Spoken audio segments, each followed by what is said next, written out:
हरिः ॐ।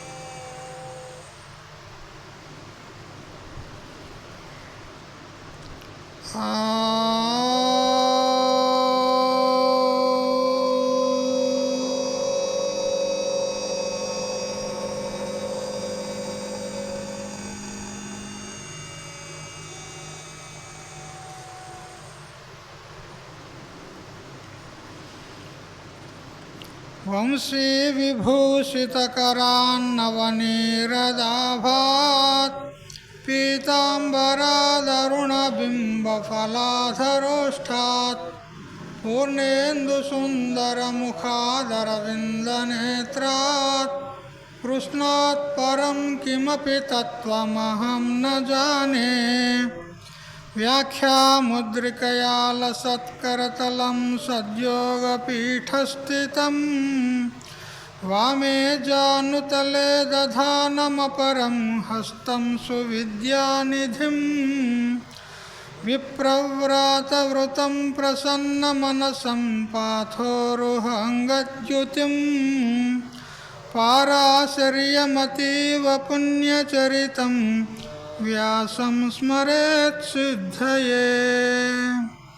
श्रुतिस्मृतिपुराणानामालयं करुणालयं नमामि भगवत्पादं शङ्करं लोकशङ्करम्। ईश्वरो गुरुरात्मेति मूर्तिभेदविभागिने व्योमवद्व्याप्तदेहाय दक्षिणामूर्तये नमः। युक्ताहारविहाराय विविक्तस्थलवासिने मलयाळयतीन्द्राय ब्रह्मनिष्ठाय ते नमः। गीता भागवताद्वैत तत्त्वामृतस्वरूपिणे गण्डीक्षेत्रनिवासाय रामकृष्णाय ते नमः। ॐ पूर्णमदः पूर्णमिदं पूर्णात् पूर्णमुदच्यते पूर्णस्य पूर्णमादाय पूर्णमेवावशिष्यते। ॐ शान्ति शान्ति शान्तिः।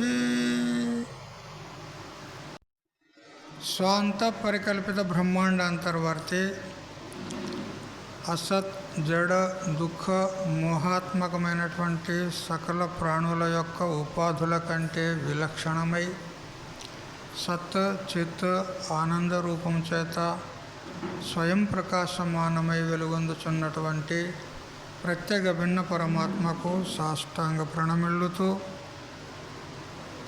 ఆత్మీయులారా, శ్రీమద్భగవద్గీత ద్వితీయాధ్యాయము సాంఖ్యయోగంలో అర్జునుని యొక్క శరణాగతిని గురించి తెలుసుకుంటూ ఉన్నాం. కార్పణ్యదోషోపహత స్వభావః పృచ్ఛామి త్వాం ధర్మ సమ్మూఢచేతః యచ్శ్రేయస్యాన్నిశ్చితం బ్రూహి తన్మే శిష్యస్తేహం సాధి మాం త్వాం ప్రపన్నం. హే కృష్ణ, హే పరమాత్మ, ఇన్ని రోజులుగా మీ సహవాసంలో ఉండినాను, కానీ నువ్వు నాకు బంధువుడా అనేటువంటి భావన చేతనే నేను మసులుకున్నాను. కానీ ఇప్పుడు మిమ్మలను మేము గురువుగా భావిస్తూ మేము మీకు శిష్యుడనయ్యి శరణాగతి పొందుచున్నాను. కాబట్టి త్వాం ప్రపన్నం, నీకు శరణాగతి అయినటువంటి మాం, నన్ను సాధి అంటే రక్షించు అన్నాడు. అయితే దేన్ని అపేక్షించి నువ్వు శరణాగతి పొందినావు అనంటే, నేను ధర్మ సమ్మూఢ చేతస్కుడనయ్యి ధర్మము అధర్మము కర్తవ్యము అకర్తవ్యము ఏది కూడా నిర్ణయించలేనటువంటి విమూఢ స్థితిలో ఉండి, నేను కార్పణ్య దోషము చేత అంటే అజ్ఞానం అనేటువంటి దోషము చేత కొట్టబడిన వాడనయ్యి నాకు ధర్మోపదేశం చేయమని మిమ్మల్ని శరణాగతి పొందుచున్నాను అంటాడు. అయితే నాకు ఈ లోక సంబంధమైనటువంటి లేదా పరలోక సంబంధమైనటువంటి భోగభాగ్యాల యొక్క అపేక్ష లేదు. మరి ఏమి కోరుతున్నావు అనంటే, కేవలం శ్రేయస్సు. ప్రేయస్సు అంటే లోక సంబంధ పరలోక సంబంధమైన భోగభాగ్యాలు, సుఖాలు, వైశిక సుఖాలు. శ్రేయస్సు అంటే నిత్యమైనటువంటి పరమశాంత స్వరూపమైనటువంటి పరమానంద రూపమైనటువంటి మోక్షం. నాకు శ్రేయస్సే కావాలి అంటే నిత్య సుఖము కావాలి అని శరణాగతి అన్నాడు. అయితే మరి లోకలోకాంతరాల్లో ఉన్నటువంటి భోగాలన్నీ కూడా వద్దంటున్నాడు. ఎందుకు అంటే అవి అనిత్యమైనటువంటి సుఖాలు, శాశ్వతమైనటువంటి సుఖాలు కావు. అంతేగాక అవి కర్మజన్యములు ఉన్నాయి కాబట్టి యత్ కృతకం తద్ అనిత్యం అనేటువంటి న్యాయం చేత ఏది కర్మ సాధ్యం ఉంటుందో అది అనిత్యమే ఉంటుంది అనేటువంటి అబాధిత నియమం చేత ఈ లోకలోకాంతరాల్లో ఉన్నటువంటి సుఖాలన్నీ కూడా అనిత్యములే. తద్ యథా ఇహ కర్మచితో లోక క్షీయతే ఏవమేవాముత్ర పుణ్యచితో లోక అపి క్షీయతే అనంటూ చాందోగ్యోపనిషత్తు చెప్తుంది. ఏ విధంగా ఈ లోకంలో మనం కృషి వాణిజ్యాది కర్మలు చేసి పొందినటువంటి ధన ధాన్యాదులు క్షయశీలములో, అదేవిధంగా ఈ యజ్ఞయాగాది కర్మల ద్వారా ప్రాప్తమయ్యేటువంటి పరలోక భోగాలు కూడా క్షయశీలములే, నశ్వరములే, అనిత్యములే. అందువల్ల ఈ కర్మజన్య ఫలాలు ఏవైతే ఉన్నాయో అవి అనిత్యములు. కావున అవి నాకు వద్దు. అయినా కూడా అవి ప్రయత్న సాధ్యములు ఉన్నాయి. నేను ప్రయత్నం చేస్తే ప్రాప్తమవుతాయి. కానీ ఏదైతే నిత్యమైనటువంటి పరమానందదాయకమైనటువంటి పరమ శాంతి స్వరూపమైనటువంటి ఏ బ్రహ్మ సుఖం ఉన్నదో, మోక్షం ఉన్నదో, అది కర్మల వల్ల కానీ ఇంకా ఏ ఉపాసనల ద్వారా కానీ పొందబడేది కాదు. కర్మ ఉపాసన అది కర్తృతంత్రం ఉంటుంది, కర్త యొక్క ఆధీనంలో ఉంటుంది, కర్త చేయవచ్చు దాన్ని. కానీ మోక్షము కానీ మోక్షానికి సాక్షాత్ సాధనమైనటువంటి జ్ఞానము కానీ అది కర్త యొక్క అధీనంలో లేదు, అది వస్తువు యొక్క అధీనంలో ఉంటుంది. జ్ఞానం అనేది వస్తుతంత్రం ఉంటుంది, కర్మ అనేది కర్తృతంత్రం ఉంటుంది, కర్త అధీనం. అయితే మరి ఆ నిత్యమైనటువంటి మోక్షం ఏదైతే ఉందో అది మీ ద్వారానే నేను పొందాలి, గురువుల ద్వారానే పొందదగింది ఉంటుంది అంటాడు. ఈ విధంగా అర్జునుడు నాకు శ్రేయస్సే కావాలి అని అంటున్నాడు పదే పదే. మొదటి అధ్యాయంలో 31వ శ్లోకంలో నాకు శ్రేయస్సే కావాలి అన్నాడు. నచ శ్రేయోను పశ్యామి హత్వా స్వజనమాహవే నా స్వజనులను, నా బంధువులను నేను చంపి నేను శ్రేయస్సును చూడడం లేదు. అంటే శ్రేయస్సే నాకు అపేక్షితం ఉన్నది అని చెప్పినట్లయింది. యశ్రేయస్యాన్నిశ్చితం బ్రూహి తన్మే. ఇప్పుడు ఈ వర్తమాన శ్లోకంలో ఏది నాకు శ్రేయస్సో దానినే మీరు బోధించండి అంటున్నాడు. అంటే ఇక్కడ కూడా శ్రేయస్సునే అపేక్షిస్తున్నాడు. మరియు 5వ అధ్యాయంలో 1వ శ్లోకంలో యశ్రేయేతయోరేకం తన్మే బ్రూహి సునిశ్చితం అంటాడు. ఇప్పుడు అక్కడ కర్మ జ్ఞానము 2 బోధిస్తే అందులో అర్జునుడు అడుగుతున్నాడు, ఈ రెండిట్లో ఏది నాకు శ్రేయస్సుకు హేతువో, ఏది నాకు శాశ్వతమైనటువంటి సుఖానికి కారణమో దాన్నే చెప్పండి అని ఇక్కడ కూడా శ్రేయస్సునే అపేక్షిస్తున్నాడు అన్నమాట. అంటే శాశ్వతమైనటువంటి సుఖమే అందరూ కోరేది. అదేవిధంగా అర్జునుడు కూడా అదే కోరుతున్నాడు. అయితే లోకులందరూ కోరుతున్నారు శాశ్వతమైనటువంటి సుఖాన్ని, కానీ ప్రవృత్తులవుతున్నారు అనిత్యమైన సుఖాల్లో. విపరీతం ఉంది. కానీ వివేకి అయినటువంటి అర్జునుడు మాత్రం శాశ్వత సుఖమే కావాలి, మోక్షమే కావాలి, శ్రేయస్సే కావాలి అని పదే పదే పరమాత్మను కోరుతూ ఉన్నాడనమాట. స్వామి, హే శ్రీకృష్ణ, నాకు ప్రేయస్సుతో పని లేదు అంటున్నాడు. ఎందుకంటే ప్రేయస్సు ఏదైతే ఉందో అది ప్రయత్న సాధ్యం ఉంది. నేను ప్రయత్నం చేసి ఆ ప్రేయస్సును పొందగలను. కానీ సాక్షాత్ జగద్గురువులైనటువంటి సర్వాధిష్టానమైనటువంటి సర్వశక్తి సర్వసంపన్నులైనటువంటి మీ దగ్గరకు వచ్చి ఆ అనిత్యమైనటువంటి ప్రయత్న సాధ్యమైనటువంటి ఫలాలను నేను కోరుతానా? అవి నేను ప్రయత్నం చేస్తే ప్రాప్తం అవుతాయి. అవి మిమ్మల్ని కోరడం ఏమిటి? అందుకని ఎవరి వద్ద ఏమి కోరాలో అంత మట్టుకు నాకు ఇంగిత జ్ఞానం ఉంది అంటాడు. మనం ఏదన్నా కోరితే వారి వారి యోగ్యతను బట్టి కోరాలి. వారు ఏమి ఇవ్వగలరు దాన్ని బట్టి కోరాలి.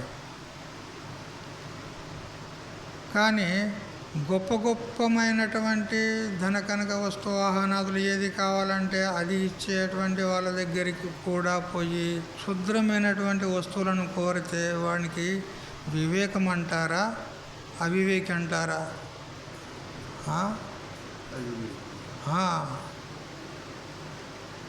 ఒక రాజు చక్రవర్తి, అతనికి ప్రథమ సంతానం కలిగిందని సంతోషంతో ప్రజలకు అన్ని బంగారము, ఎండి, వస్త్రాలు, భూదానము, గోదానము అన్నీ చేస్తూ ఉన్నాడు. ఎవరికి ఏది కావాలి వచ్చి తీసుకెళ్ళండి అని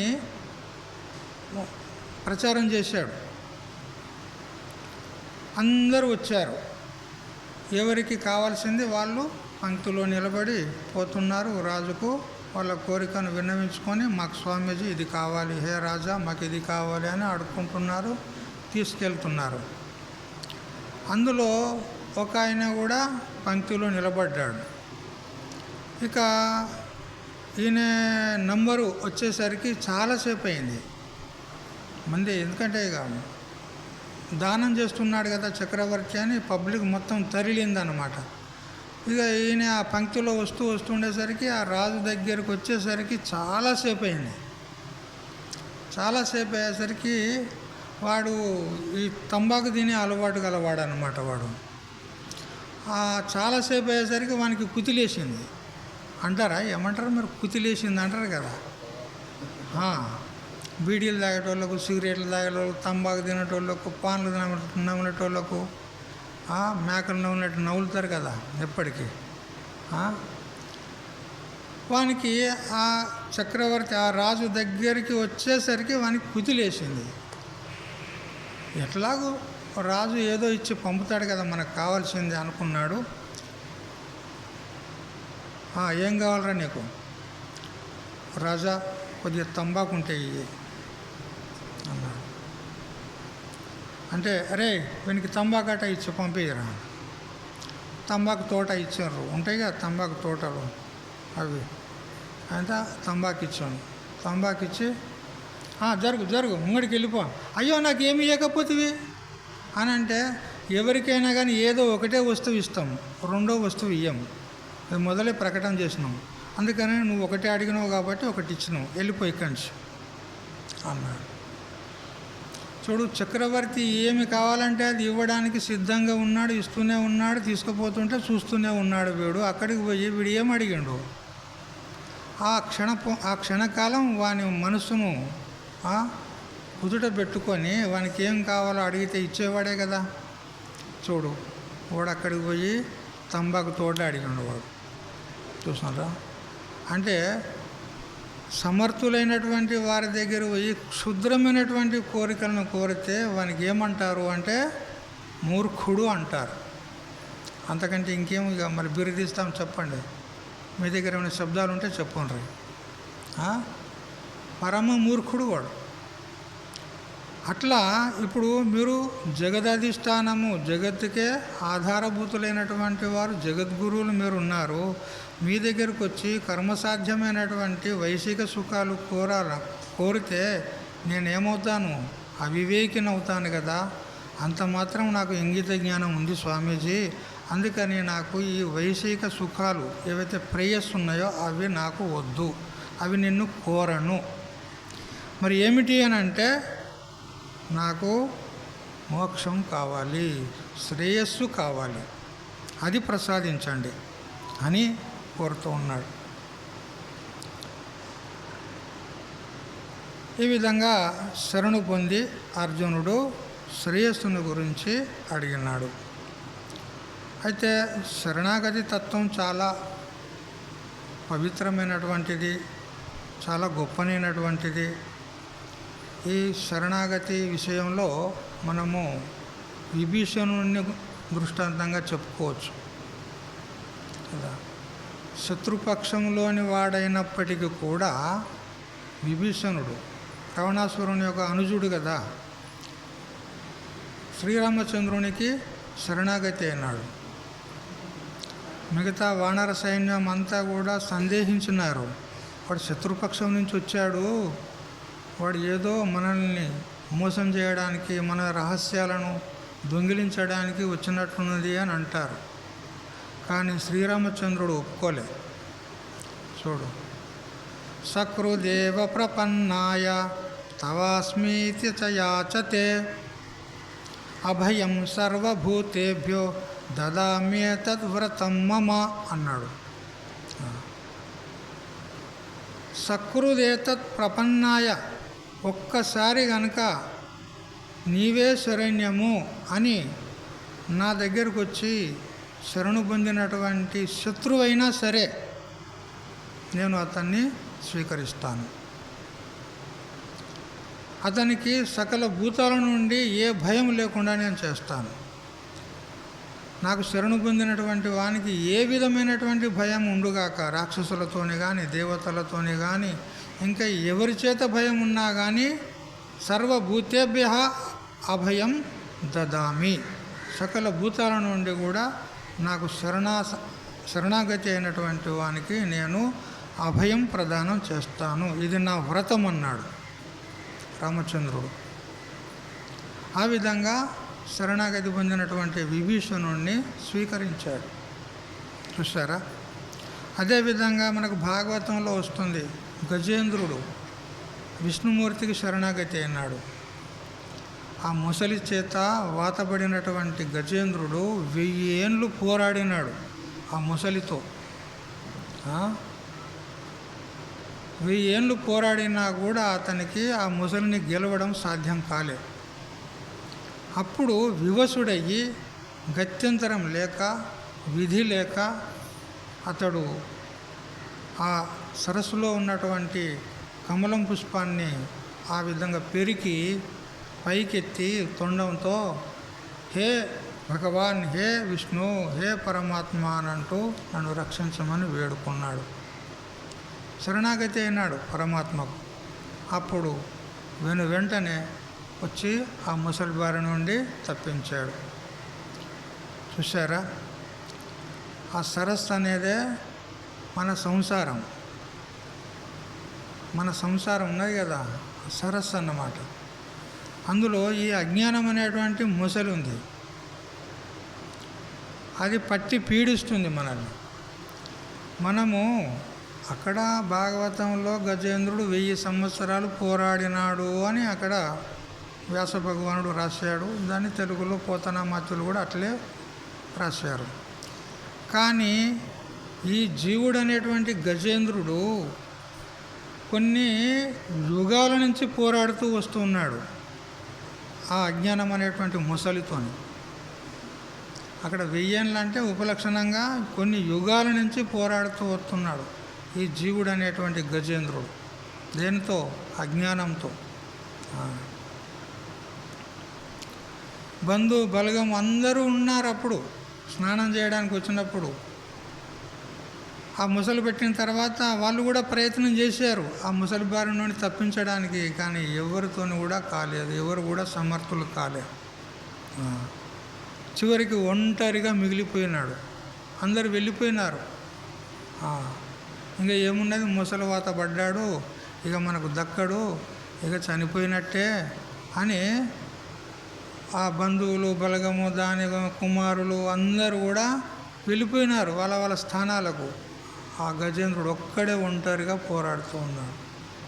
అట్లే మన గతి కూడా గట్లే ఉన్నది. అందరూ కూడా మన చుట్టూ మూగుతారు, మన బంధువులందరూ కూడా కదా. ఆ మరణ సమయం వచ్చినప్పుడు ఎవరన్నా కాపాడుతారా చెప్పండి? ఏదో కొన్ని ఔపచారిక ప్రయత్నాలు చేస్తారు, హాస్పిటల్కి తీసుకెళ్ళడము, అది ఏదో చేస్తారు ఉపచారంగా. కానీ వాని ప్రారంధమే ఒడిచిపోయింది అనుకో, మరణం ఆసన్నమైంది, ఇప్పుడు ఆపుతారు అవన్నీ? ఎవ్వరు కూడా ఆపజాలరు. చూసారా? ఇక మరణోన్ముఖుడు కాగానే అందరూ ఆశీర్వాదాలు ఇచ్చుకుంటారు. ఇంకేమున్నది, ఇక అయిపోయింది అని ఆశీర్వాదాలు ఇచ్చుకుంటారు. పక్కకు పోయి ఛాయ్ తాగుతారు, కాఫీ తాగుతారు. ఇక ఇంకేమున్నది, ఇక ఎప్పుడు గుస్సుమంటే అప్పుడు తీసుకుపోయేది అని. చూసారా? ఇది పరిస్థితి, మన పరిస్థితి. మనం అనుకుంటాం సరే మన కొడుకులు మంచోళ్ళే ఉన్నారు, మనల్ని మంచిగానే చూసుకుంటారు, కానీ మరణాన్ని తప్పించగలరా? ఎంత మంచి వాళ్ళైనా అది ఎవరు కూడా తప్పించలేరు. ఈ విధంగా అజ్ఞానానికి వశగతులమయ్యి ఈ జన్మను ఉపసంహారం చేసుకొని మరో జన్మను పొందుతున్నాం. అది పోయిన తర్వాత మరో జన్మ. ఈ విధంగా ఎన్నో యుగాలు గడిచిపోతూ ఉన్నాయి. అజ్ఞానంతో పోరాడుతూనే ఉన్నాం. మరి ఇప్పుడు ఏం చేయాలి మనము అంటే, ఏ విధంగా ఆ గజేంద్రుడు భగవంతునికి శరణాగతి అయినాడో అదేవిధంగా మనము కూడా భగవంతునికి శరణాగతి కావాలి, గురుదేవునికి శరణాగతి కావాలి. అప్పుడే ఆ విష్ణుమూర్తి సుదర్శన చక్రం చేత ఏ విధంగా ఆ ముసలిని ఖండించి గజేంద్రుని రక్షించిండో అదేవిధంగా ఆ భగవంతుడు కూడా లేదా గురుదేవుడు కూడా మనకు జ్ఞానం అనేటువంటి సుదర్శన చక్రం చేత మన అజ్ఞానం అనేటువంటి ముసలిని ఖండిస్తాడు. అప్పుడు మనం విడుదలైపోతాం, ముక్తులమైపోతాం. దానికోసము మనం ఏం చేయాలి ఇప్పుడు అనంటే, గురుదేవునికి ఆశ్రయించాలి. ఆ ఉపనిషత్తు యొక్క ప్రకారాన్నే తద్విజ్ఞానార్థం సగురుమేవ అభిగచ్చేత్ అని ఉపనిషత్తు చెప్పినటువంటి ప్రకారాన్నే ఇక్కడ అర్జునుడు అవలంబించి భగవంతునికి శరణాగతి అయినాడు. అయితే లోకంలో చాలామంది కూడా శరణాగతి పొందినటువంటి వాళ్ళు ఉన్నారు. అందరూ కూడా దేనికో ఒకదానికి శరణాగతి అయిన వాళ్ళే ఉన్నారు. అహంకారానికి శరణాగతి అయిన వాళ్ళు కొంతమంది, అభిమానానికి శరణాగతి అయినటువంటి వాళ్ళు కొంతమంది, దంభదర్పాలకు శరణాగతి అయినటువంటి వారు కొంతమంది, ధనానికి శరణాగతి అయినటువంటి వారు కొంతమంది, ధాన్యానికి శరణాగతి అయినటువంటి వారు కొంతమంది, ప్రతిష్టకు పాండిత్యానికి శరణాగతి అయినటువంటి వారు కొంతమంది. ఇంకా కొంతమంది భార్యా పిల్లలకు శరణాగతి అయినటువంటి వాళ్ళు కూడా ఉన్నారు. చూసారా, ఎవరికో ఎవరికి శరణాగతి కావాలనే, కానీ ఈ అనిత్యమైనటువంటి సుఖాలను ఇచ్చేటువంటి వారిని శరణాగతి అయితే మనకేం లాభము? శాశ్వతమైన సుఖం లభిస్తుందా? లభించదు. అయితే ఈ బాహ్యమైనటువంటి భౌతికమైనటువంటి ప్రాపంచికమైనటువంటి వైషయిక సుఖాలకు లోనయ్యి ఆయా వాళ్ళను ఆశ్రయిస్తున్నారు, శరణాగతి అవుతున్నారు.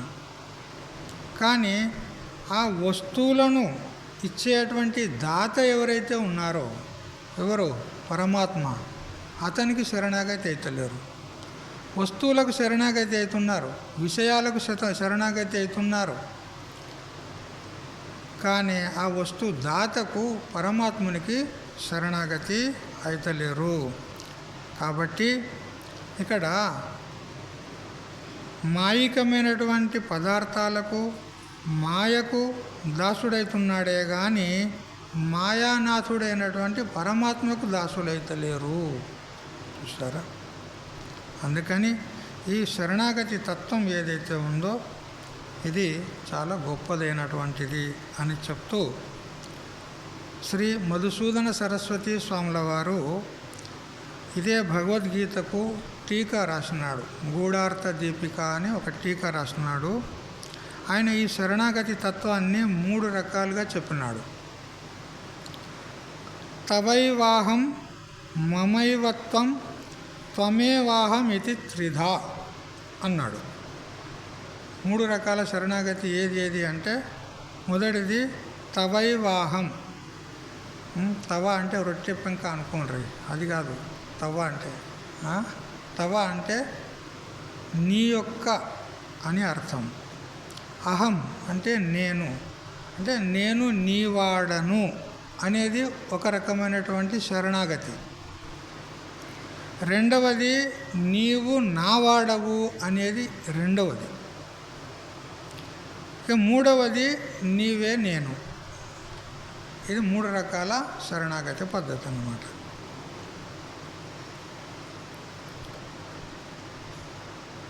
నీవే నేను అనుట ఇది 3వ విధమైనటువంటి, అది జ్ఞాని భక్తుని యొక్క శరణాగతి ఉంటుంది. జ్ఞాని ఎప్పుడు కూడా తనకంటే భిన్నంగా పరమాత్మను చూడడు. స్వయంగా పరమాత్మనే చెప్పినాడు, శ్రీకృష్ణ పరమాత్మనే చెప్పినాడు, జ్ఞానితో ఆత్మైవ మే మతం అన్నాడు. జ్ఞాని అంటే ఎవరో కాదు, నేనే అన్నాడు. అంటే నాకు జ్ఞానికి తేడా లేదు, భేదం లేదు, ఒకటే. అతడు అంటే నేనే, నేనంటే అతడే అన్నాడు. ఇది అభేద భక్తి. కానీ ఈ మొదటి 2 ఉన్నాయే, ఇవి ఉపాసకుల యొక్క భక్తి. నేను నీవాడను అంటున్నాడు ఇక్కడ. నీవు నావానివి కాదు, నువ్వు స్వతంత్రుడ ఉన్నావు, నేను పరతంత్రుని ఉన్నాను అంటాడు. ఉదాహరణ ఇస్తున్నాడు ఇక్కడ. నీవు పిల్లివైతే నేను పిల్లి కూనను అంటాడు. పిల్లి కూనలు ఉంటాయి కదా, అవి తల్లి యొక్క ఆధీనంలో ఉంటాయి. అది చిన్న అప్పుడప్పుడే పుట్టినటువంటి పిల్లల్ని 7 ఇండ్లు దింపుతుందంట ఆ పిల్లి. మీకు ఎరికేనా ఈ సత్యం? ఎక్కడైతే జన్మించినా అక్కడే ఉంచదంట. అది 7 ఇండ్లు దింపుదంట. అయితే ఒక్కొక్క పిల్లను అది నోట కరుచుకొని తీసుకెళ్తుంది. ఇప్పుడు ఎలుకను కూడా నోట కరుస్తుంది, తన పిల్లను కూడా నోట కరుస్తుంది. కానీ ఆ నోట కరిచేటువంటి విధానంలో తేడా ఉంది. తన పిల్లను కనుక నోట కరిస్తే అది పట్టనట్టే పడుతుంది అన్నమాట. పండ్లు దానికి దిగనివ్వు. అదే ఎలుకను పడితే ఇట్లా ఉంటుంది అన్నమాట. ఆ విధంగా తన పిల్లలన్నిటిని కూడా చోట్లు మారుస్తూ ఉంటుంది అన్నమాట. 7 ఏళ్ళు మారుస్తుంది. కాబట్టి పిల్లలు తల్లి యొక్క అధీనంలో ఉంటాయి. ఇలా అదేవిధంగా నేను నువ్వు పిల్లివైతే నేను పిల్లి కూనను అంటాడు. నువ్వు ప్రభువు, నేను సేవకుణ్ణి అంటాడు. ఈ విషయంలో మీరాబాయి కూడా అదే విధంగా తన యొక్క తన్మయత్వంతో గానం చేస్తుంది.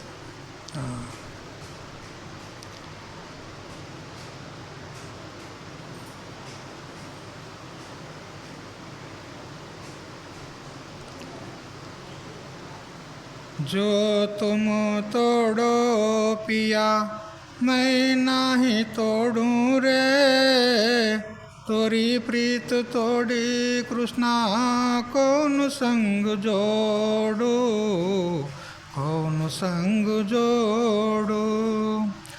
तुम भय तरवार मैं भई पंखिया, तुम भय सरोवर मैं भई मछिया। जो तुम तोड़ो पिया मैं नाही तोड़ू रे, तोरी प्रीति छोड़ू कृष्णा कौन संग जोड़ू, कौन संग जोड़ू। तुम भय गिरिवर मैं भई चारा, तुम भय गिरिवर मैं भई चारा। तुम भय चंदा मैं भई चकोरा, तुम भय चंदा मैं भय चकोरा। जो तुम तोड़ो पिया मैं नाही तोड़ू रे, तोरी प्रीत तोड़ी कृष्णा कौन संग जोड़ू, कौन संग जोड़ू। तुम भय मोती प्रभु जी, तुम भय मोती हम भय दागा, तुम भय सोना हम भय सुहागा। भाई मीरा के प्रभु ब्रज के वासी, तुम मेरे ठाकर मैं तेरी दासी, मैं तेरी दासी। ఈ విధంగా మీరాబాయి ఆ కృష్ణుని యొక్క భక్తిలో తల్లీనమయ్యి ఆమె ఈ విధంగా అంటుందన్నమాట. హే కృష్ణ, హే పరమాత్మ, నీవు వృక్షానివైతే నిన్ను ఆశ్రయించుకొని నేను పక్షినై ఉంటా అంటుంది. నీవే నాకు శరణ్యము. పక్షికి ఏ విధంగా వృక్షము ఆధారమో అదేవిధంగా నీవే నాకు ఆధారం. నీవు సరోవరం అయితే నేను మచిలి అంటే చేపనవుతాను అంటుంది. చేపలకు ఆశ్రయం ఎవరు? ఆధారము జలము, సరోవరం. అందుకని నువ్వు నాకు ఆధారము, నువ్వు నాకు శరణ్యం. అందుకని నువ్వు సరోవరం అయితే నేను చేపనవుతాను అంటుంది. నువ్వు చంద్రునివైతే నేను చకోరమునవుతాను అంటుంది. నీవు ముత్యము అయితే నేను దారాన్నవుతాను అంటుంది కదా. ఆ ముత్యాలను లోపల అనుసూతమై దారం ఉంటుంది. అదేవిధంగా నువ్వు ముత్యం అయితే నీ చరణాలను ఆశ్రయించుకొని నేను దారంలాగా ఉంటాను. నువ్వు బంగారం అయితే నేను సుహాగ్ అంటే ఏమంటారు, మంగళసూత్రం, బంగారం, సుహాగ్. నువ్వు బంగారం అయితే నేను ఆ మంగళ సూత్రము, సూత్రం అంటే దారం.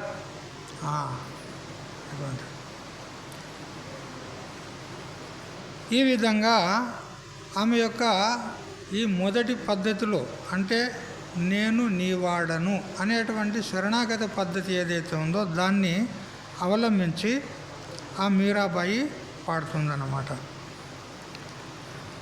అదేవిధంగా రెండవది ఇంకొక ఉదాహరణ కూడా ఇక్కడ ఉంది. ఈ మొదటి శరణాగతి పద్ధతిలో సముద్రంలో అలలు వస్తూ ఉంటాయి. ఆ అలలు ఎవరివండి? సముద్రానియే. సముద్రం యొక్క అలలే అవి లేస్తూ వస్తూ ఉంటాయన్నమాట. కాబట్టి ఆ అలలు సముద్రమువి, కానీ సముద్రము అలలది కాదు. ఈ ప్రకారంగా నేను నీవాడను అనేటువంటి శరణాగత పద్ధతి చెప్పబడింది. ఇక నీవు నావానివి అనేటువంటి శరణాగత పద్ధతి రెండవది. ఈ అంతస్తులో భక్తుడు స్వతంత్రుడైనాడు, భగవంతుడు పరతంత్రుడైనాడు.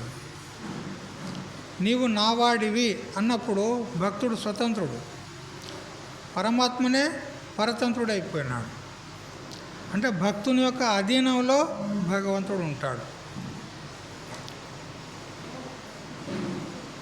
ఈ విషయంలో సూర్యదాసు యొక్క దృష్టాంతం వినండి. సూర్యదాస్ మహారాజు అతడు ప్రజ్ఞాచక్షు.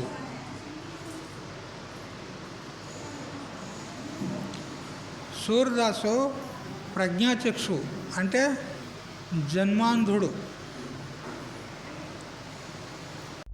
సూర్యదాస్ మహారాజు ఒకసారి అరణ్యం గుండా ప్రయాణం చేస్తూ ఉన్నాడు.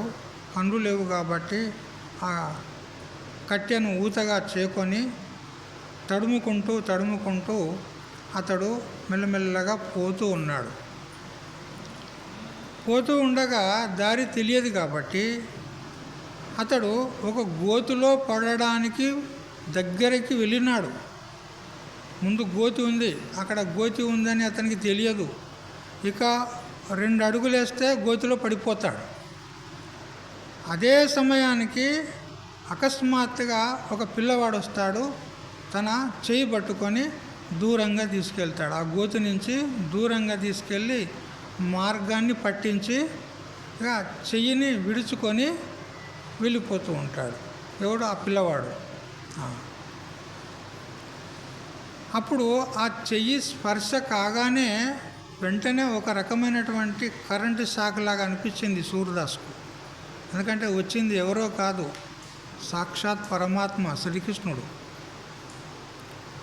వెంటనే గుర్తుపట్టాడు, ఓహో నా కన్నయ్యనే వచ్చి నాకు దారి చూపెడుతున్నాడు అని గుర్తించాడు.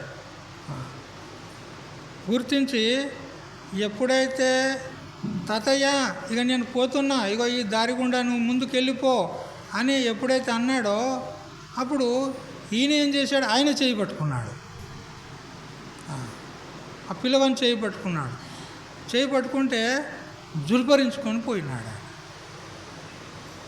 అప్పుడు అంటాడు, హస్తా ఉత్క్షిప్య నిర్యాసి బలాత్ కృష్ణ కిమద్భుతం హృదయాత్ యది నిర్యాసి పౌరుషం గణయామితే అంటాడు.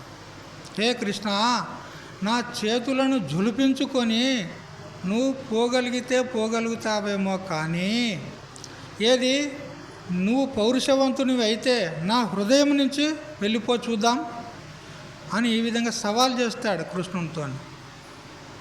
అంటే నువ్వు నావాడ ఉన్నావు, నేను రమ్మంటే రావాలి, పొమ్మంటే పోవాలి, అంతే. భక్తుని ఆధీనంలో ఉంటాడు ఇక్కడ.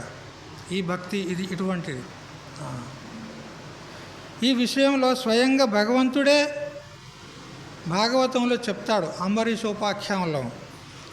అహం భక్త పరాధీనో శస్వతంత్ర ఇవ ద్విజ సాధుభిర్గ్రస్త హృదయో భక్తైర్భక్తజన ప్రియ అంటాడు. నేను భక్తుని యొక్క అధీనంలో ఉన్నాను, నేను స్వతంత్రుని కాదు సుమా అంటాడు. చూసారా? అంటే ఈ కోవకు చెందినటువంటి భక్తులకు భగవంతుడే అధీనమై ఉంటాడు. రమ్మంటే వస్తాడు, పొమ్మంటే పోతాడు. ఇప్పుడు రామకృష్ణ పరమహంస, అతనికి అమ్మ అంటే ప్రత్యక్షమయ్యేది, ఆయనతో మాట్లాడేది. చూసారా? ఈ విధంగా ఉంటుంది ఈ రెండవ భక్తి.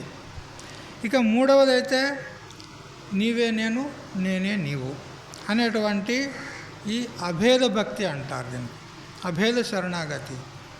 ఈ విషయంలో ఆంజనేయుని యొక్క దృష్టాంతం. రామాయణం అంతా అయిన తర్వాత రాముడు, సీత, లక్ష్మణుడు, ఆంజనేయుడు, సుగ్రీవుడు, విభీషణుడు అందరు కలిసి పుష్పక విమానంలో అయోధ్యకు వస్తారు. అయోధ్యకు వచ్చిన తర్వాత అప్పుడు రామునికి పట్టాభిషేక కార్యక్రమం అంతా జరుగుతూ ఉంది. ఆ సంబరాల్లో అందరికీ దానం చేస్తూ ఉన్నాడు రామచంద్రుడు. అప్పుడు సీతాదేవికి అనిపించింది, అయ్యో 100 యోజనాల సముద్రాన్ని దాటి నా జాడను తెచ్చి రామునికిచ్చి యుద్ధం లోపల ఎంతో ప్రాముఖ్యతను వహించి అతడు మాకెంతో సహాయపడ్డాడు కాబట్టి ఈ ఆంజనేయునికి కూడా ఏదో ఒకటి ఇవ్వాలి అనుకున్నానంట. ఏదో ఒకటి ఉపహారంగా ఇవ్వాలి అనుకుందంట. అప్పుడు ఒక వజ్రాల హారాన్ని తన మెడల నుంచి తీసి రాముని వైపు చూసిందంట. చూస్తే రాముడు తెలుసుకున్నాడు, ఓహో తన బిడ్డకి ఇవ్వాలని హారం తీసిందా అనుకొని, ఆంజనేయ ఇలా రా, మీ అమ్మ నీకు ఉపహారం ఇస్తుందంట అన్నాడు. అప్పుడు పోయినాడు. పోయి దీనంగా అక్కడ నమస్కారం చేసిన తర్వాత అప్పుడు సీతమ్మ వారు, ఆయన ఆంజనేయ ఇగో ఈ హారం తీసుకో, నీకు ఉపహారంగా నీకు నా వైపు నుంచి నీకు ప్రసాదంగా ఇస్తున్నాను అన్నాడు. అప్పుడు తీసుకున్నాడు. తీసుకొని అక్కడే నిలబడి ఒక్కొక్క మణి ఉంటుంది కదా, రత్నాలు ఒక్కొక్క మణి అతను తీసి కొరుకుతున్నాడు. కొరికి ముక్కలు ముక్కలు చేసి థు అని ఉమ్మేస్తున్నాడు దాన్ని. అప్పుడు సీతమ్మ వారికి అవమానం అనిపించింది. నేను ఇంత ప్రేమతో ఇస్తే దాన్ని కొరికి పడేస్తున్నాడే, ఇది కోతి జాతి యొక్క స్వభావమేనా అనిపించింది ఆమెకు. అప్పుడు ఆంజనేయుడు అంటాడు, అమ్మా మిమ్మల్ని నేను అవమానించడంలే, ఇందులో రామనామం వినిపిస్తుందేమో అని దాన్ని కొరికి చూస్తున్నా అన్నాడంట. చూశాడా? అంటే తనకు కావాల్సింది వజ్రాల హారం కాదు, ఆయనకు కావాల్సింది ఏంది? రామనామం, బస్ అంతే. ఆయనకి ఏమీ అక్కర్లేదు ఈ వజ్రాలు వేడు. ఆయన పూర్తి నిస్పృహుడు ఉన్నాడు, విరక్తుడు ఉన్నాడు. ఆయనకి ఏం కావాలి? కేవలం శ్రీరామచంద్రుని యొక్క సేవ ఉంటే సరిపోతుంది, ఆ సీతమ్మ వారి యొక్క సేవ ఉంటే సరిపోతుంది, రామనామ భజన ఉంటే సరిపోతుంది. అన్నం అక్కర్లేదు అతనికి, రామనామమే అతనికి ఆహారం. కాబట్టి అతడు రామభక్తుడు కాబట్టి రామనామం కావాలి అని అంటూ ఈ విధంగా చెప్పి తన యొక్క అభిప్రాయాన్ని చెప్తున్నాడు. దేహ బుద్ధ్యాస్మి దాసోహం జీవబుద్ధ్యాత్వదంశక ఆత్మబుద్ధ్యాత్వమేవాహం ఇది మే నిశ్చితామతి అంటాడు. హే రామచంద్ర ప్రభో, హే సీతమ్మ వారు, ఏ తల్లి, చూడు, ఈ స్థూల శరీర దృష్టితో కనుక చూసినట్లయితే నేను నీకు దాసుణ్ణి. స్థూల శరీరంతో నీకు దాస్యత్వాన్ని స్వీకరించాను, ఎప్పుడు కొని దాసుడిగా పడి ఉంటాను. ఇక సూక్ష్మ శరీర దృష్టితోని కనుక చూసినట్లయితే నీ యొక్క అంశమే నేను అంటాడు. మరి స్వరూప దృష్టితోని కనుక చూసినట్లయితే నీవే నేను, నేనే నీవు అంటాడు. ఇది అభేద భక్తి ఎట్లా అన్నమాట. ఇది జ్ఞాని యొక్క భక్తి. ఈ విధంగా ఉంటాం. ముంగట కూడా 7వ అధ్యాయంలో చెప్తాడు, చతుర్విధ భజంతే మాం జనా సుకృతినోర్జున ఆర్తో జిజ్ఞాసురార్థార్థి జ్ఞానీచ భరతర్షభ అని అంటూ ఆర్తభక్తులు, అర్థార్థ భక్తులు, జిజ్ఞాసు భక్తులు, జ్ఞాని భక్తులు ఇట్లా 4 విధాల భక్తులు ఉంటారు. అందులో ఉదార సర్వ ఏవైతే వీళ్ళందరూ కూడా సర్వసాధారణంగా నా యొక్క భక్తులే. కానీ జ్ఞాని ఆత్మైవ మే మతం, జ్ఞాని అయితే మాత్రం నా యొక్క స్వరూపమే అన్నాడు. జ్ఞాని నాకంటే వేరు కాదు. ఇంకో ఇది జ్ఞాని భక్తుని యొక్క భావన. అంటే భగవంతునికి భక్తునికి భేదం లేదు, భగవంతుడే నేను, నేనే భగవంతుని అని ఈ విధమైనటువంటి భక్తి. ఇది మూడవది. ఈ విధంగా ఉంటుంది. ఈ విధంగా మనం కార్పణ్య దోషోపహత స్వభావ అనేటువంటి శ్లోకాన్ని ఇంత దగ్గర మనము చర్చిస్తూ వచ్చాం. ఇక తర్వాత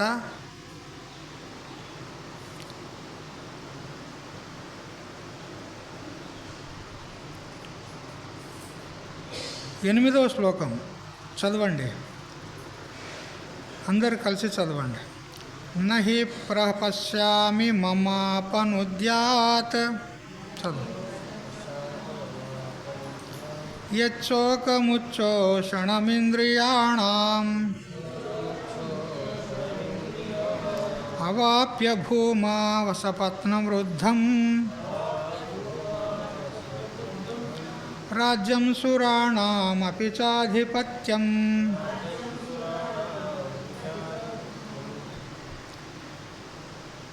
ఇంద్రియాణం ఉచ్చోషణం, ఇంద్రియాల యొక్క శోషింపచేయుచున్నటువంటి మమ అంటే నా యొక్క శోకం, దుఃఖం ఏదైతే ఉందో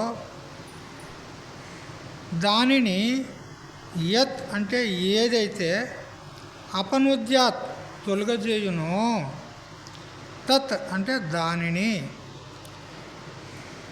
భూమౌ అంటే ఈ భూలోకమునందు అసపత్నం అంటే నిష్కంటకమైనటువంటి, వృద్ధం అంటే సమృద్ధి అయినటువంటి రాజ్యమును లేదా సురాణం ఆధిపత్యంచ దేవతల యొక్క ఆధిపత్యాన్ని అంటే ఇంద్ర పదవిని పొంది కూడా అవాప్య అపి అంటే పొంది కూడా నహి ప్రపశ్యామి నేను చూడజాలకున్నాను అంటాడు. అంటే ఇంద్రియాలను శోషింపజేసేటువంటి నా దుఃఖాన్ని పోగొట్టేటువంటి ఉపాయము ఈ 3 లోకాల్లో ఎక్కడ కూడా లేదు. శత్రువులు లేనటువంటి నిష్కంటకమైనటువంటి రాజ్యాన్ని పొందిన దేవతల యొక్క ఏ ఆధిపత్యం ఉన్నదో ఇంద్ర పదవి, దానిని పొందినా కానీ నా ఈ దుఃఖం పోదు అంటాడు.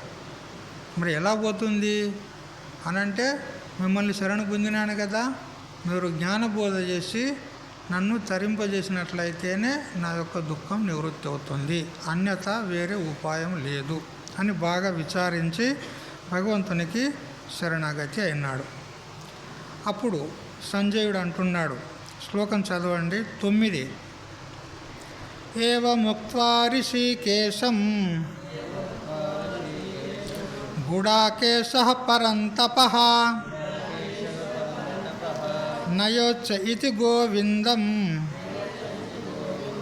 ఉక్త్వా తూష్ణీం బభూవః.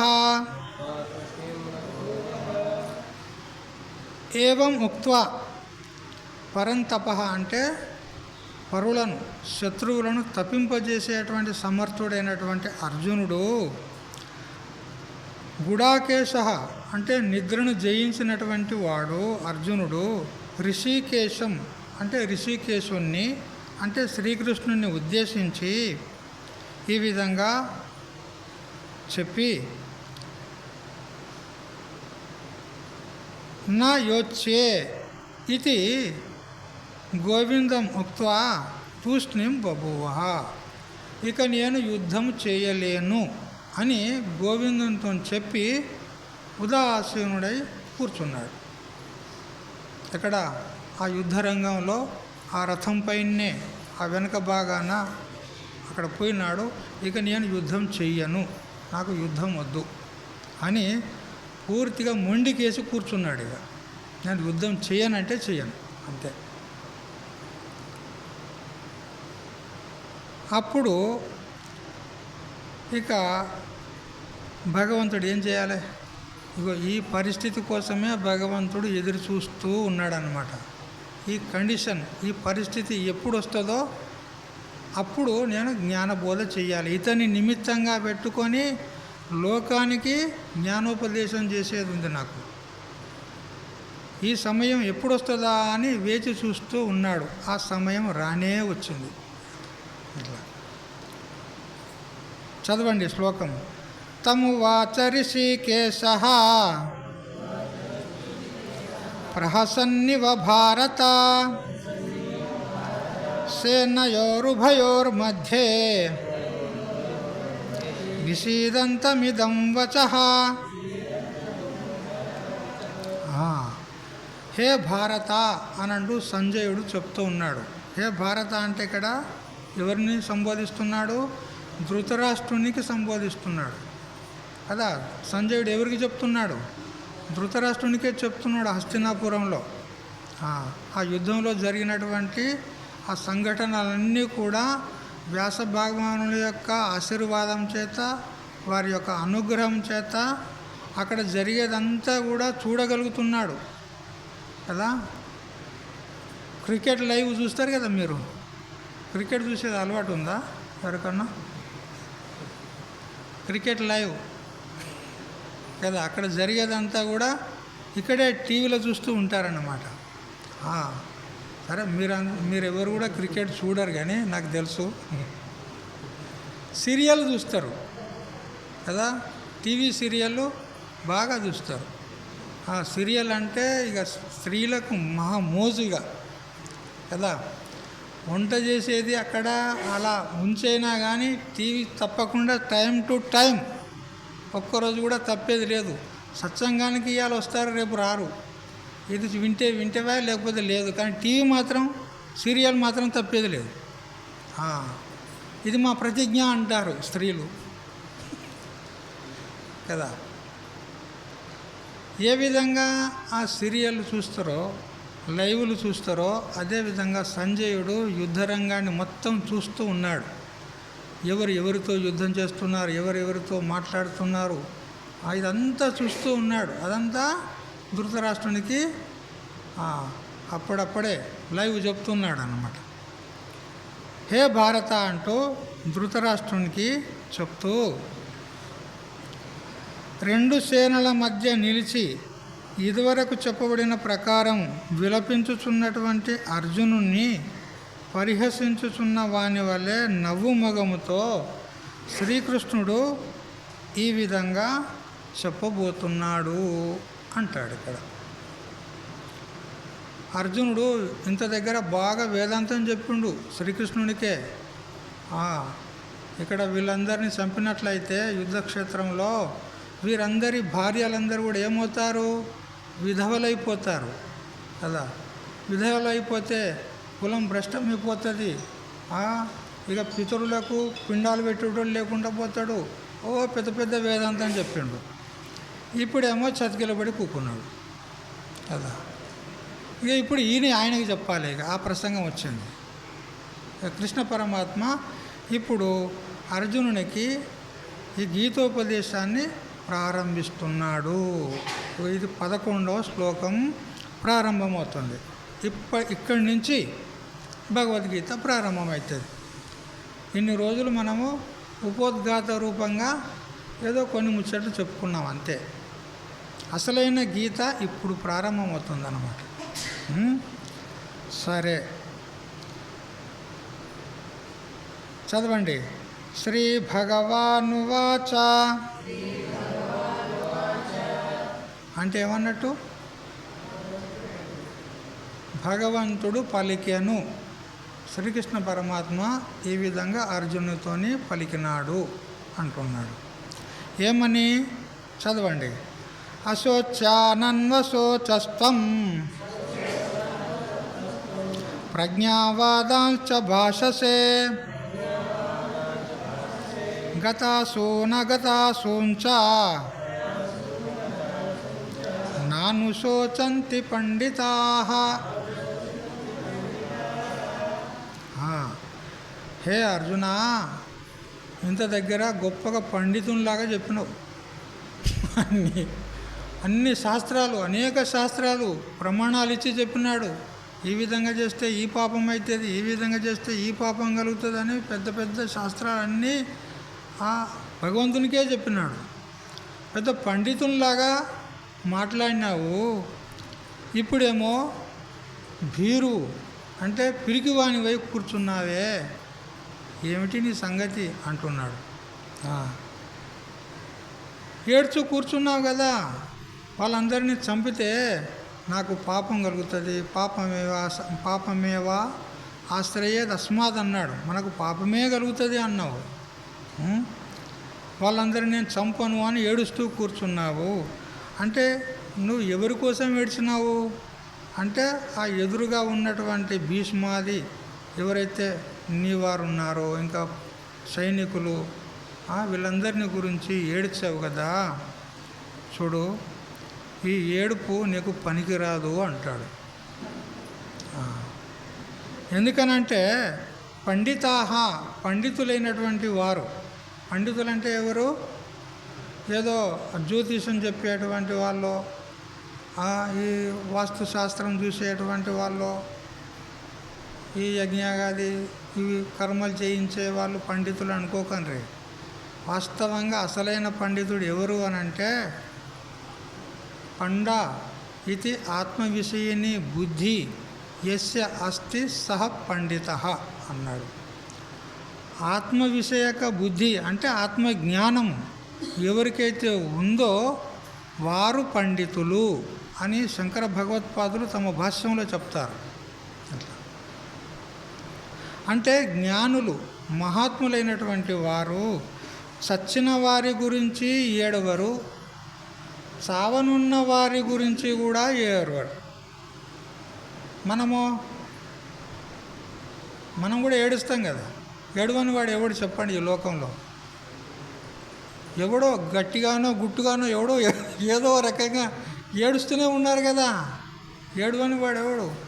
ఒకడు సంతానం గురించి ఏడుస్తాడు, ఒకడు ధనం గురించి ఏడుస్తాడు, ఒకడు భూమి గురించి ఏడుస్తాడు, ఒకడు కోర్టులో కేసు అవుతుంది అది ఎప్పుడు నికాలు అవుతుందో అని ఏడుస్తాడు ఒకడు కదా. ఈ ఏడుపు కొట్టుతనం అందరికీ ఉంది, ఎవరికి లేదు చెప్పండి. ఒకడు పక్కోడు మంచిగా బతికితే ఏడుస్తాడు, వీనికి ఏమి వచ్చిందో కదా. ఏదో రకంగా ఏడుస్తూనే ఉంటారు. మనం కూడా ఏడుస్తాం. ఇక్కడ అర్జునుడు కూడా ఏడుస్తున్నాడు. ఆయన ఏడుపు యోగం అయితే మన ఏడుపు రోగం అవుతుంది కదా. అయితే పండితులైనటువంటి వాళ్ళు చచ్చిన వారి గురించి ఏడవరు, మరియు బ్రతికున్న వారి గురించి కూడా ఏడవరు అంటాడు. ఏ విధంగా మంగళ షాపుకు పోతారు కదా, సెలూన్ అక్కడ పోతారు కదా, అక్కడ మంగళాయనకు ఇప్పుడు మనటి వాళ్ళు కొంతమంది ఉంటారు. కొన్ని తెల్ల ఎంటికలు ఉంటాయి, కొన్ని నల్ల ఎంటికలు ఉంటాయి నెత్తిలో. పూర్తిగా తెల్ల గాలే, ఇంకా కొన్ని నల్లగా ఉన్నాయి, కొన్ని తెల్లగా ఉన్నాయి. ఇప్పుడు ఆ మంగలి నల్ల వెంట్రుకలను అలాగే ఉంచి తెల్ల వెంట్రుకలను తీయాలి అంటాడా? రెండు సమానమే. కత్తి పెట్టిండంటే నున్నగా అవుతుంది ఎగ్జామ్. చూడుండ్రి మా గతి చూడు ఇట్లున్నది కదా. తాత్పర్యం ఏంటి అని అంటే ఆ మంగళవానికి తెల్ల వెంట్రుకలు నల్ల వెంట్రుకలు అనేటువంటి భేద జ్ఞానం ఏమి ఉండదు, రెండు సమానమే. అట్లా జ్ఞానికి సచ్చినోడు సమానమే, బతికినోడు సమానం, ఇద్దరు కూడా అంతే. ఎందుకు చెప్పండి? దానికి ఒక హేతు ఉండాలి కదా, ఒక కారణం అంటూ ఉండాలి కదా.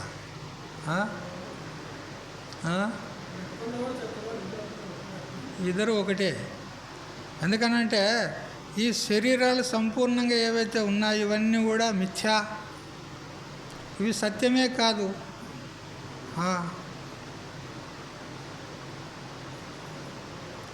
మీకు ఒక వినోదంగా ఒక కథ చెప్తా. చెప్పకముందుకే నవ్వుతుంది ఆ మాతాజీ.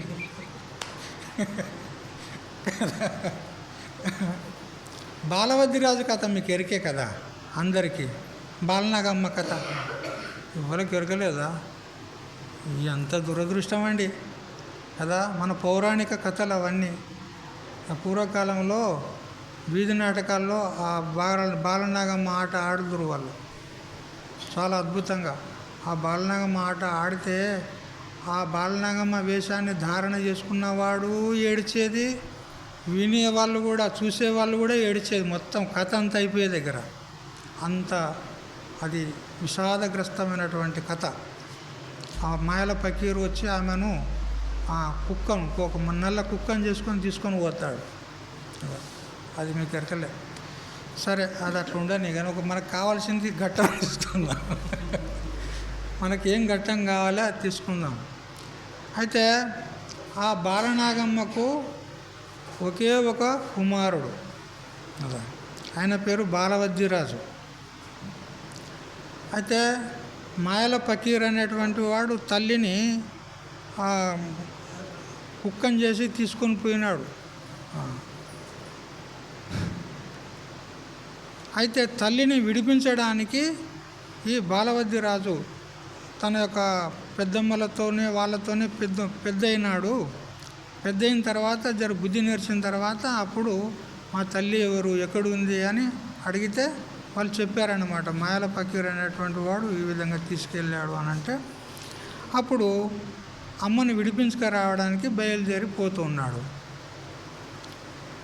పోతూ ఉండగా ఒక రాజ్యంలో ఒక పులి బెడద ఏర్పడింది. అరణ్యంలో నుంచి పులి ఊరి మీద పడుతుంది, ప్రతిరోజు ఒక మనిషిని ఎత్తుకొని పోతుంది, ఒక మనిషిని తింటూ ఉంది. అప్పుడు ఆ రాజ్యానికి రాజు ఎవరైతే ఉన్నారో అతడు మొత్తం రాజ్యం లోపల దండోరా వేయించాడు. ఏమని అనంటే, ఎవరైనా సరే ఆ పులిని చంపి ఆ పులి గోర్లను తోకను ఆనవాళ్ళుగా నాకు తెచ్చి ఇచ్చినట్లయితే అతనికి నా సగ రాజ్యం ఇస్తూ నా యొక్క కుమార్తెను కూడా అతనికి ఇచ్చి పెళ్లి చేస్తాను అని ఈ విధంగా దండోరా వేయించాడు. అదే రాజ్యానికి చేరుకున్నాడు ఎవరు, బాలవద్దిరాజు. పోతూ ఉన్నాడు. పోతూ ఉంటే నిజంగా ఆ పులి ఇతనికి తటస్థపడింది. ఆ పులి రానే వచ్చింది ఇతనికి ఎదురుగా. అప్పుడు బాలవద్దిరాజు మొదలే ఆ రాజ్యంలో ప్రవేశించినప్పుడే తెలుసుకున్నాడు ఆ ప్రజల ద్వారా, అయ్యా ఎక్కడ పోతున్నావు, పులి తిరుగుతుంది ఈ ప్రాంతంలో, నువ్వు పోతివంటే నిన్ను మింగుతుంది, నిన్ను చంపుతుంది అని ఇదివరకే విన్నాడు. ఆ రాజు వేసినటువంటి దండోరా, తన యొక్క ఏదైతే ఐలాన్ అంటే తాను ఏదైతే చాటింపు చేశాడో, అంటే అర్ధరాజ్యం ఇస్తాను, నా కుమార్తెనిచ్చి పెళ్లి చేస్తాను అనేది కూడా తెలుసుకొని ఉన్నాడు. పోతూ ఉన్నాడు. పోతూ ఉంటే ఆ పులి అతనికి ఎదురుగా రానే వచ్చింది. అప్పుడు ఇతడు రాజకుమారుడు కాబట్టి, సూర్యుడు వీరుడు కాబట్టి, ఆ పులి వచ్చి ఇతని మీద పడక ముందుకే దానితో యుద్ధం చేసి దాని ఖడ్గంతో దాన్ని హతమార్చినాడు. హతమార్చి దాని కాలి గోర్లను తోకను నరికినాడు. నరికి తన కొంగు మూట కట్టుకొని తన పని మీద తను వెళ్ళిపోయినాడు. ఇక తర్వాత అదే మార్గంలో ఒక చాకలివాడు చెరువుకు వెళ్ళి బట్టలన్నీ శుభ్రం చేసుకొస్తారు కదా వాళ్ళు, చాకలి వాళ్ళు పూర్వకాలంలో. ఇప్పుడంటే ఎవరికి వాళ్ళే చాకలి వాళ్ళు అయ్యారు, కానీ ఇప్పుడు కూడా ఉన్నారా? లేరు. అయితే ఒక చాకలి వాడు బట్టల మూట పెద్దది వేసుకున్నాడు. ఇక తిప్పన్నీరా సాకలి తిప్పన్నీరా అని పాట పాడుకుంటూ వస్తున్నాడు. వస్తూ ఉండగా దారిలో అక్కడ పులి పడుకున్నది. పులి పడుకొని ఉన్నది అక్కడ. ఎవరు బాలభద్రరాజు చంపినటువంటి పులి అక్కడ పడుకొని ఉన్నది, మంచిగా పడుకొని ఉన్నట్టే కనపడుతుంది.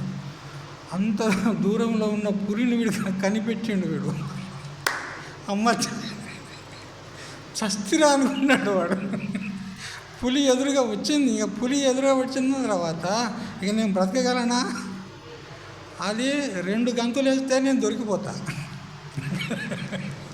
అందుకని అది లేచి నన్ను చూస్తే మాత్రం నేను బతకను.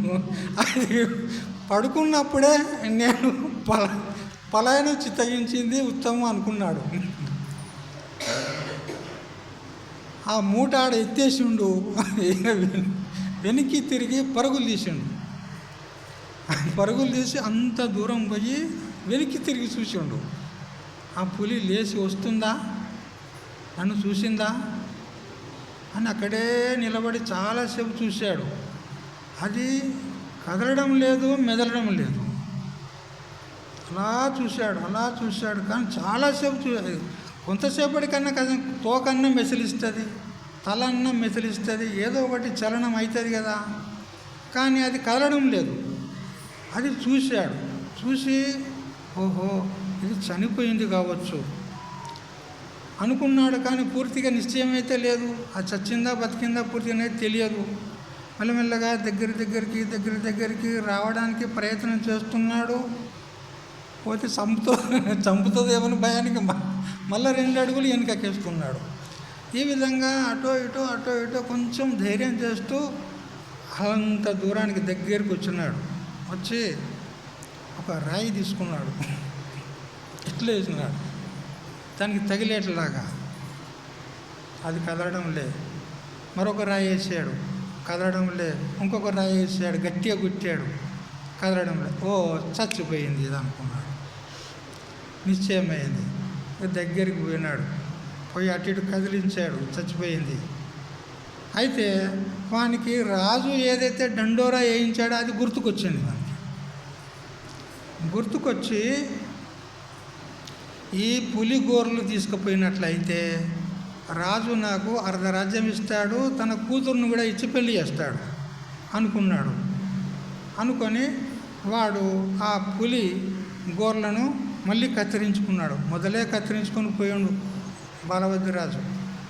ఆ మొండి గోర్లు ఉంటాయి కదా, ఆ మొండి వేళ్ళు ఆ మొండి వేళ్ళని కత్తిరించుకున్నాడు. ఇంత కోత ఆ తోకను కత్తిరించుకున్నాడు. రాజు దగ్గరికి పోయాడు. పోయి రాజా పులిని చంపిన మగోని నేనే అంటాడు. పులిని నేనే చంపాను అంటాడు.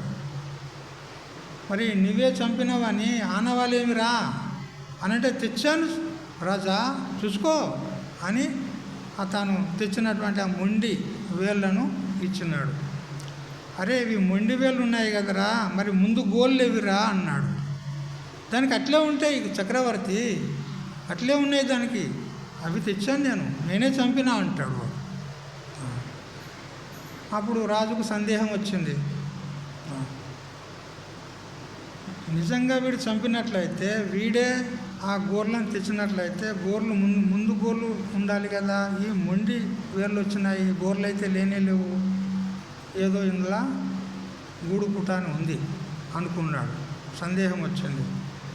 సరే నాయన అట్లా ఉండు, నేను ఏదైతే ప్రతిజ్ఞ చేశానో అది నేను తప్పకుండా నెరవేరుస్తాను, కానీ కొంతకాలం ఓపిక పట్టు అన్నాడు.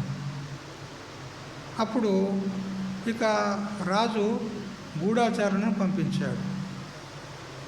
వాస్తవంగా ఆ పులిని చంపింది ఎవరు, ఈ చాకలివాడి అన్న మరొకరా ఎవరు అని గూఢచారులను పంపిస్తే ఎవరికి కూడా ఆచూకీ తెలియలే. కానీ ఈ దృశ్యాన్ని రాజకుమార్తె చూసింది. ఆ రాజు బిడ్డనే ఆ మహల్ ఉంటుంది కదా, అంతఃపురం యొక్క మేడ, ఆ మేడ మీద నుంచి చూసింది. ఈ బాలభద్రరాజు దాంతో యుద్ధం చేస్తూ ఉండగా దాన్ని సంపంగా చూసింది ఈమె. అప్పుడు ఇక ఆచూకీ అయితే తెలుస్తలేదు. ఆ చాకలివాడు వచ్చి మారం చేస్తున్నాడు, రాజా నీ రాజ్యం సగం నాకు ఇయ్య, నీ బిడ్డను నాకు ఇయ్య అంటాడు వాడు. అప్పుడు ఈ సంగతి ఆ రాజకుమార్తెకు తెలిసింది. అప్పుడు ఆమె వచ్చి అంటుంది, నాన్నగారు చంపింది ఇతడు కాదు అన్నాడు. మరి ఎవరమ్మా అంటే, ఎవరో ఒక మంచి యువకుడు ఉన్నాడు, రాజకుమారునిలాగా ఉన్నాడు, ఆయన చంపి వెళ్ళిపోయినాడు అంతే, ఎక్కడ పోయాడో తెలియదు అంతే. అప్పుడు ఇక రాజు ఆ చాకలివానికి మంచి శిక్ష విధించినాడు. ఏమరా, నువ్వు చంపకుండానే వచ్చి చంపినానంటావా అని వానికి శిక్ష విధించినాడు కదా. ఇప్పుడు ఈ చాకలివాడు ఆ పులిని చంపినని పోయిండు కదా. ఇప్పుడు వీడు చచ్చిన దాన్ని చంపిండా బ్రతికిన దాన్ని చంపిండా అనేది ఇక్కడ ప్రశ్న. చచ్చిన దాన్ని చంపినట్ట వీడు బ్రతికున్న దాన్ని చంపినట్ట? చచ్చిన దాన్నే చంపినట్టు వాడు. అదేవిధంగా జ్ఞానులు కూడా ఈ సంపూర్ణ ప్రపంచము, ఈ శరీరాలు ఏవైతే ఇవన్నీ ఉన్నాయి కదా, ఇవన్నీ పూర్వమే చచ్చినయే ఉన్నాయి. స్వయంగా భగవంతుడే చెప్తాడు 11వ అధ్యాయంలో వస్తుంది మన ముందు. ద్రోణంచ భీష్మంచ జయద్రథంచ ఇంకా కర్ణం తథాన్యానపియోభవీరాన్ మయా హతాంస్తాం జహిమా వ్యదిష్ట యుద్ధస్వచేతాసి రణే సపత్నాన్ అంటాడు. హే అర్జున, సచ్చినోళ్ళని చంపడానికి వెనక ముందు ఆడుతున్నావు ఎందుకు అన్నాడు. చచ్చిన వారిని చంపడానికి ఏదో పెద్ద మునగానిలాగా నేను చంపుతాను, నేను చంపితే వాళ్ళు చచ్చిపోతారా అని భ్రమలో పడుతున్నావు. వాళ్ళు ఎప్పుడో చచ్చిపోయారు. ఆ చచ్చిన వాళ్ళని చంపడానికి ఎందుకు వెనకంజ వేస్తున్నావు అన్నాడు భగవంతుడు. ఈ భీష్ముడు, ద్రోణుడు, కర్ణుడు, జయద్రథుడు వీళ్ళందరినీ నేనే ఎప్పుడో చంపాను అంటాడు.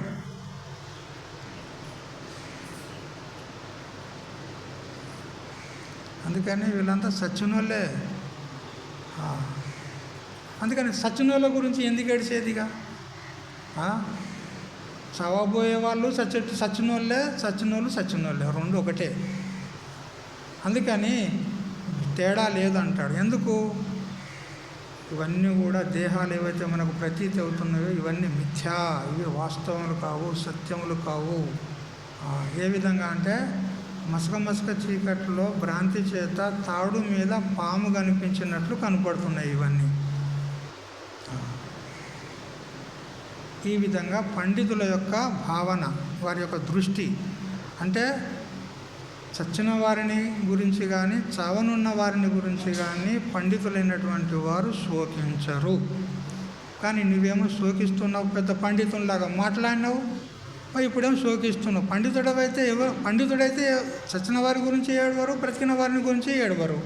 మరి నువ్వు పండితుల్లాగా మాట్లాడినావు, మరి ఏడుస్తున్నావు. ఇదేమి వ్యాఘాతం కదా, పూర్వోత్తర విరోధం. మొదలేమో పండితుల్లాగా మాట్లాడినావు, ఇప్పుడేమో ఏడుస్తున్నావు. పండితుడైతే ఏడవడు, మరి ఎందుకు ఏడుస్తున్నావు అని ఈ విధంగా చెప్పినాడు. దీని మీద వ్యాఖ్యానం చాలా బాగా ఉంటుంది, గొప్పగా ఉంటుంది. అదంతా మనం సాయంత్రం నుంచి మళ్ళీ తెలుసుకుందాం. హరి ఓం తత్సత్. ఓం సహనావతు సహనౌ భునక్తు సహ వీర్యం కరవావహై తేజస్వినావధీతమస్తు మా విద్విషావహై. ఓం శాంతి శాంతి శాంతి.